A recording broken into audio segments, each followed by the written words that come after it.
নমস্কাৰ ছাত্ৰ ছাত্ৰীসকল, আজি মই তোমালোকৰ অনুশীলন 3B লেচনটো আৰম্ভ কৰিম। তোমালোকে কিতাপ আৰু বহি পেঞ্চিল কলম উলিয়াই ল'বা। তো 3B অনুশীলনী আমি 1 নম্বৰটো সত্য নে অসত্য বাছি উলিয়াব দিছে। এইটো আমি পাছত মই লিখি দিম, তোমালোকে চাই ল'বা। আমি আজি 3 নম্বৰৰ পৰা আৰম্ভ কৰিম, ঠিক আছে। 1 আৰু 2 মই তোমালোকক বেলেগকৈ বুজাই দিব লাগিব। 3 নম্বৰটো চোৱা। 3 নম্বৰ 1টো কি কৈছে চোৱা, 3যোৰ পৰস্পৰ মৌলিক সংখ্যা লিখা, ঠিক আছে। 3যোৰ পৰস্পৰ মৌলিক সংখ্যা হ'লে মানে মৌলিক সংখ্যা কাক বোলে আমি জানো। তো যিবিলাক সংখ্যাৰ উৎপাদক 1 আৰু সংখ্যাটো নিজেই, তেনেকুৱা সংখ্যাবিলাকক মৌলিক সংখ্যা বুলি কোৱা হয়। আৰু পৰস্পৰ মৌলিক, পৰস্পৰ শব্দটো মানে এটা মৌলিক সংখ্যাৰ পাছতো মৌলিক সংখ্যাৰ লগত লগ লগালে এযোৰ হয়, ঠিক আছে। যেনেকৈ চোৱা,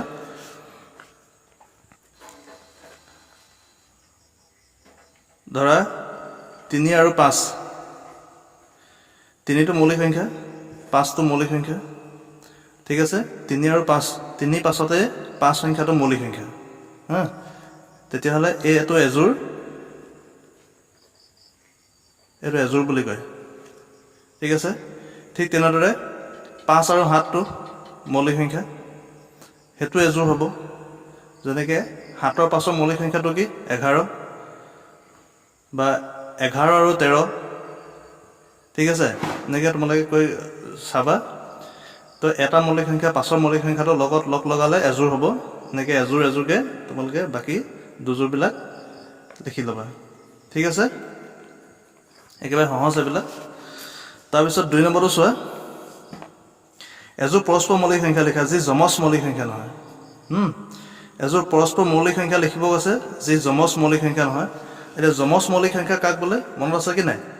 তো যমজ মৌলিক সংখ্যা কাক বোলে, যি মৌলিক সংখ্যাৰ পাৰ্থক্য 2 হ'ব লাগিব, ঠিক আছে। পাৰ্থক্য মানে বিয়োগ কৰা।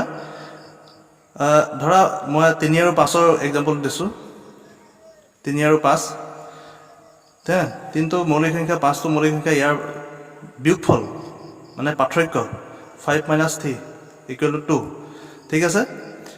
যদি দুটা মৌলিক সংখ্যাৰ পাৰ্থক্য 2 হয়, তেতিয়াহ'লে তেনেকুৱা সংখ্যাবিলাকক যমজ মৌলিক সংখ্যা বুলি ক'ব। কিন্তু ইয়াতে এযোৰ এনেকুৱা ধৰণৰ পৰস্পৰ মৌলিক সংখ্যা লিখিব কৈছে যি যমজ নহয় বুলি কৈছে। যমজ হ'ব নোৱাৰিব, ইহঁতে 3 আৰু 5 হ'ব নোৱাৰিব, বা 5 আৰু 7 হ'ব নোৱাৰিব, ঠিক আছে। 7 আৰু 11 হ'ব পাৰিব। 7 আৰু 11, কাৰণ ইহঁতৰ পাৰ্থক্যটো 2 নহয়, ঠিক আছে। তেনেকৈ 19 আৰু 23 লিখিব পাৰা, ঠিক আছে। বহুত আছে সেনেকুৱা যি যমজ মৌলিক সংখ্যা নহয়, ঠিক আছে। তাৰপিছত 3 নম্বৰটো চোৱা কি আছে, এযোৰ পৰস্পৰ যমজ মৌলিক সংখ্যা লিখা যি পৰস্পৰ মৌলিক। এযোৰ পৰস্পৰ যমজ মৌলিক সংখ্যা লিখিব কৈছে যি পৰস্পৰ মৌলিক হ'ব। এতিয়া আকৌ যমজ হ'ব লাগিব বুলি কৈছে। তো যমজ যদি হ'বলগীয়া হয়, তেতিয়াহ'লে 11 আৰু 13 লিখিব পাৰে, 11 আৰু 13। ইয়াৰ পাৰ্থক্যটো কি হ'ব, 13 - 11 = 2। পৰস্পৰ যমজ হয় সিহঁতে। তো 3 নম্বৰটো এনেকৈ কৰিবা তোমালোকে। তাৰপিছত আছে 4 নম্বৰটো চোৱা, তলৰ কোনবোৰ সংখ্যা 7 আৰু 13ৰে বিভাজ্য চোৱা।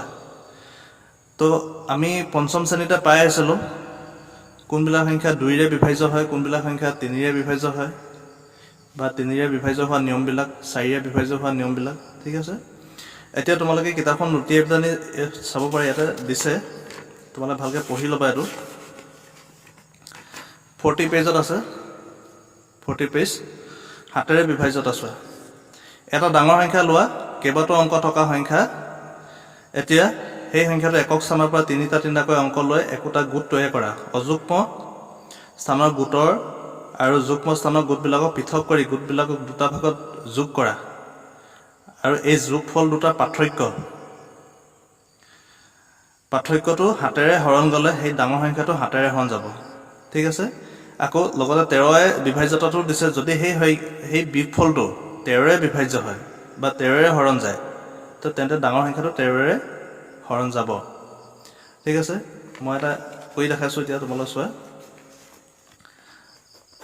4 নম্বৰ 1 টো চোৱা কি আছে 393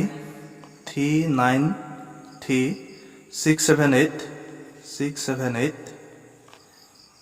95 এইটো হাতেৰে হৰণ যাবনে নাই বা তেৰৰে হৰণ যাবনে নাই সেইটো চাব লাগে বা পৰীক্ষা কৰি দেখাব লাগে ঠিক আছে এতিয়া প্ৰথমতে আমি সোঁফালৰ পৰা একক স্থানৰ পৰা তিনিটা গোট বনাব কৈছে তিনিটা অংক লগ লগালে এটা গোট আকৌ তিনিটা অংক লগ লগালে এটা গোট বাকি এই দুটা থাকিল ঠিক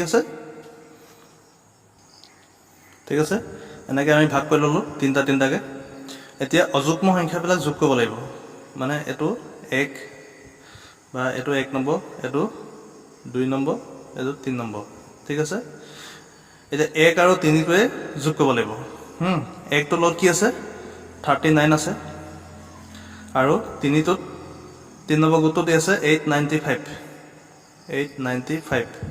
ঠিক আছে যোগ কৰি দিয়া হেতক আৰু 367 টো এফালে আছে ঠিক আছে 367 তো এইকেইটা যোগ কৰিলে 9 × 5 = 14 হাতত থাকিল 1 9 × 12 = 13 3 হাতত থাকিল 1 থাকে 934 আছে ঠিক আছে এইখিনি যোগ কৰি দিয়া 934 হ'ব তাৰপিছত এতিয়া মাজৰ যিবিলাক যুগ্ম সংখ্যা থাকিব 2 আৰু এফালে যদি থাকে তেতিয়া 4 6 এনেকৈ থাকিব এতিয়া ইয়াতে অকল 367 টো আছে মানে এইটো যুগ্ম সংখ্যাৰ গোট যুগ্ম সংখ্যাৰ গোটটোত বিয়োগ কৰিব লাগিব ঠিক আছে 367 - 367 এই 367 টো ইয়াৰ পৰা মাইনাছ কৰিলে কিমান থাকিব 14 হাত গ'ল থাকিল 7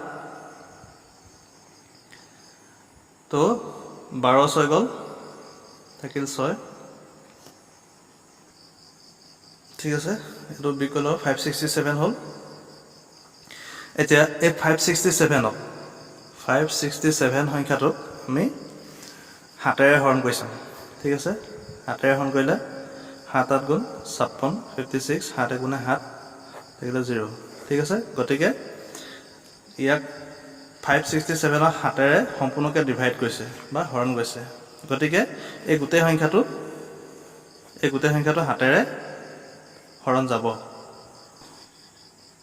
ঠিক আছে এতিয়া আকৌ এই 567 সংখ্যাটো আকৌ যদি 13 ৰে হৰণ যায় 13 ৰে যদি হৰণ যায় তেতিয়া হলে এই গোটেই সংখ্যাটোক আকৌ 13 ৰে হৰণ যাব ঠিক আছে এতিয়া 567 ক 13 ৰে হৰণ কৰিছা কেবা যায় চোৱা ইয়াক প্ৰথমতে কিবা যাব 4 বা যাব 4 টা 52 52 হল তো মাইনাস কৰিব লাগিব তো মাইনাস কৰিলে কিমান হ'ব 7 থাকিব 6 পা 2 গলে 4 ঠিক আছে 47 হ'ব তাৰ পিছত আকৌ 13 কেবা যাব 4 টা 52 হ'ব তো 3 বা যাব 3 টা 39 আকৌ এটো বিক কৰিবা তো 17 পা 9 গলে 6 থাকিলে তো 6 বাকি থাকিলে গতিকে ইয়াক 13 বা 13 হৰণ নাযায় গতিকে গোটেই সংখ্যাটো 13 13 হৰণ নাযায় তো লিখিম যে 3936789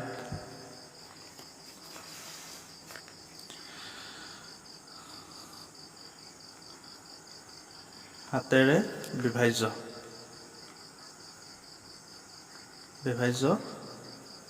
হয় আৰু 13 ৰে বিভাজ্য নহয় ঠিক আছে এনেকৈ তোমালোকে বাকি কিটা কৰিবলৈ চেষ্টা কৰিবা ঠিক আছে তো আজিলৈ এইকেইটাকে মই শিকালো তোমালোকে ঘৰত চেষ্টা কৰিবা নেক্সট ক্লাছত আমি তাৰ পাছৰখিনি আলোচনা কৰিম